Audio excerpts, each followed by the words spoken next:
မြန်မာတရုတ်ဆောင်မင်းသမီးမော်ဒယ်အများစုဟာခရိုနီတွေကိုလက်ထပ်ကြစနေပါပဲဒါပေမဲ့မြန်မာရုပ်ရှင်တရုတ်ဆောင်တွေတဲကခရိုနီစမိုင်းလိုဇနီးမောင်နဲ့ဟာငယ်စဉ်ဘွားတွေကအတူတူစူးစမ်းချမ်းသာလာခဲ့ကြတဲ့သူတွေဖြစ်တယ်လို့နာမည်ကြီးကြပါတယ်2020ခုနှစ်ကဒေါ်လာ16တန်းကျော်နဲ့ဝယ်ယူခဲ့တဲ့မဟာဆန်အင်ကြီးဟာအခုအခါမှာတော့ဒေါ်လာ21တန်းကျော်နဲ့အယောင်စင်းတက်လာတာကိုတွေ့ရပါတယ်ဒါပေမဲ့ထူးခြားချက်ကတော့အဲ့ဒီအိမ်ဟာ pre-foreclosure လို့ခေါ်တဲ့ခေါင်းစဉ်အောက်မှာရောက်ရှိနေတာပါအကြမ်းမြင်ပြောရရင်တော့အိမ်ဝယ်ယူခြင်းကချင်းယူထားတဲ့ငွေတန်မိုးအတွက်လစဉ်ပေးသွင်းရမယ်ရကြငွေဒါမှမဟုတ်အင်ခွန်တွေကိုတတ်မှတ်ကာလအတွင်းပုံမှန်ပေးမသွင်းနိုင်တဲ့အခါမှာငွေချင်းထားတဲ့ကုမ္ပဏီကနေအင်ကိုလေးလက်တင်ရောက်ချဖို့ပြင်ဆင်နေတဲ့အခြေအနေပဲဖြစ်ပါတယ်ဒါကြောင့်ရေကမီးကမပေါဝင်သေးပဲမြေကွန်းနဲ့အာမခံကြီးနှစ်ခုတည်းတင်တစ်လကိုဒေါ်လာ2000ဝန်းနီးပါးအကုန်ကျရှိနေတာပါ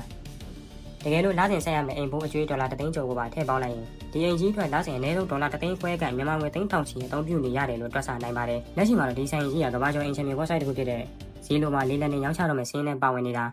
2လနီးပါးရှိနေပြီဖြစ်ကြောင်းသိကြပါတယ် brand အိတ်တွေအသုံးဆောင်တွေကြိုက်နေတတ်တဲ့သမီးနှစ်ယောက်မိဖြစ်သူစမိုင်းဟာသူမရဲ့သမီးတွေနဲ့အတူကမ္ဘာကျော် brand တွေကိုအိမ်ထိခေါ်ဆောင်ဝယ်ယူတာတွေပြင်ပါတီပွဲတွေအကြီးအကျယ်လစဉ်ကျင်းပနေရှိသူပါ